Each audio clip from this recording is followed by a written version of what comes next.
अगर हम उपचार की बात करें तो जो पहला उपचार जो जनरली लोग लेते हैं उसमें ये होता है कि आप एक डॉक्टर के पास जाते हैं और डॉक्टर जनरली महिला को दवा देती है। ये जो दवाइयाँ होती हैं वो उनको अपन ओवुलेशन के लिए देते हैं, मतलब महिला की जो ओवरी है उसमें से अंडे को रिलीज़ करने के लिए देते हैं।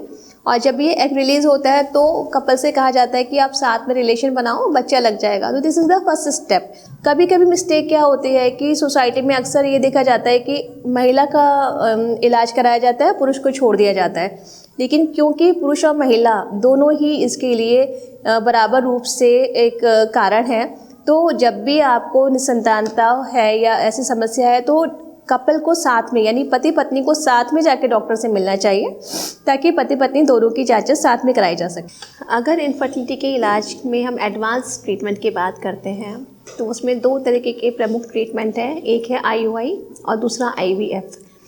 IUI यानी कि इंट्रा यूट्राइन इंसेमिनेशन।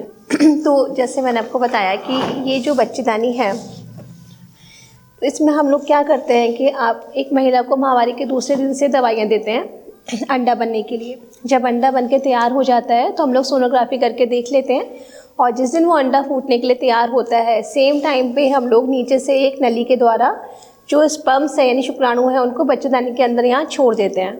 इसी प्रक्रिया को IUI कहते हैं।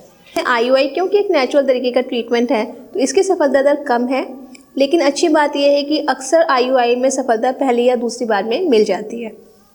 अब जिन कपल्स में हम लोग IUI नहीं कर सकते या हमने IUI करके देखा और IUI में सफलता नहीं मिल रही है, उनमें जो अच्छा रास्ता है वो है IVF यानी कि इन विट्रो फर्टिलाइजेशन। इसमें हम महिला को माहवारी के दूसरे दिन से इंजेक्शंस लगाते हैं अंडे के विकास के लिए। ये इंजेक्शन लगभग 12 से 14 दिन तक लगते हैं। जब अंडे पूरी तरीके से निर्मित हो जाते हैं तो एक खास तरीके का ट्रिगर इंजेक्शन दिया जाता है और इस इंजेक्शन के लगने के बाद में 34 to 35 आवर्स के बाद में हम इन अंडों को शरीर से बाहर निकाल लेते हैं। इसको कहते हैं ओवम पिकअप। ये एक बहुत छोटा सा ऑपरेशन होता है। इसमें हम लोग अल्ट्रासाउंड गाइडेड एक नीडल डालते हैं और नीचे के रास्ते से उन अंडों को बाहर निकाल लेते हैं। जब ये अंडे बाहर आ जाते हैं उसी दिन पति के शुक्राणुओं को लिया जाता है और ये भ्रूण बनता है। इस भ्रूण को हम लोग शरीर के बाहर ही बनाते हैं, मतलब ये जो अंडा है और ये स्पर्म्स है इसको मिला के जो निषेचन की प्रक्रिया है इस प्रक्रिया को हम शरीर के बाहर करते हैं। इसीलिए इस प्रक्रिया को इन विट्रो फर्टिलाइजेशन कहते हैं। अब ये जो भ्रूण का विकास होता है इसको हम लोग 5 दिन तक शरीर के बाहर कल्चर करते हैं और जो 5 दिन का भ्रूण बन जाता है इसे वापस बच्चेदानी के अंदर डाल दिया जाता है। यानी कि जो अब आगे की प्रक्रिया है वो बिल्कुल नेचुरल तरीके से बच्चेदानी के अंदर ही होती है। अगर ट्यूब्स बंद हैं तो ऐसे में और कोई रास्ता नहीं है, लेकिन IVF एक बहुत अच्छा उपचार है क्योंकि इसमें हम जो ट्यूब के अंदर का काम था वो शरीर के बाहर करते हैं। IVF में भी अभी बहुत नई तकनीकें आ गई हैं जिसके कारण से IVF की सफलता दर बहुत ज़्यादा अच्छी है। तो जिन कपल्स में सफलता नहीं मिल रही है छोटे रास्तों से, उनमें परेशान नहीं होना चाहिए। आपको एक सही उम्र पे सही समय पे डॉक्टर से कंसल्ट करना चाहिए।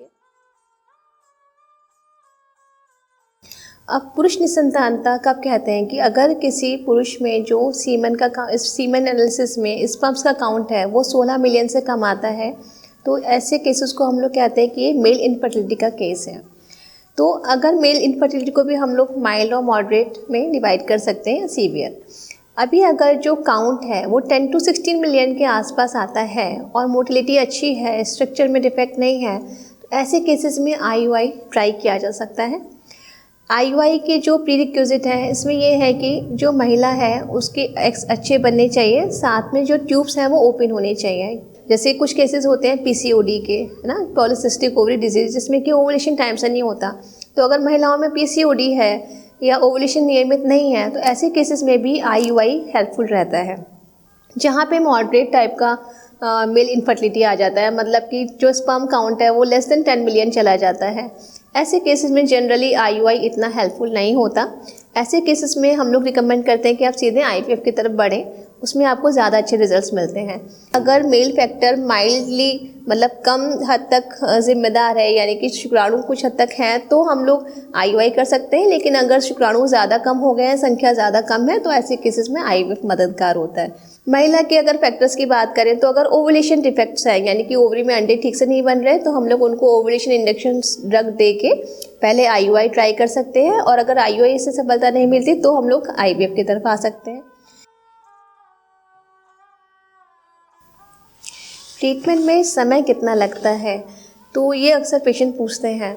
तो देखिए, जो IUI है इसकी प्रक्रिया माहवारी के दूसरे दिन से शुरू होती है और जनरली एक जो एग बनता है उसमें 14-15 दिन लगते हैं। जब वो एग बन जाता है उसी टाइम पे स्पर्म्स को छोड़ देते हैं। तो अगर सब कुछ सही होता है तो विदिन 15 डेज आपको रिजल्ट मिल जाता है। आपको पॉजिटिव एटीट्यूड रखना ज़रूरी है। जो पेशेंट एक पॉजिटिव मानसिकता के साथ में आते हैं वो जल्दी रिजल्ट पाते हैं।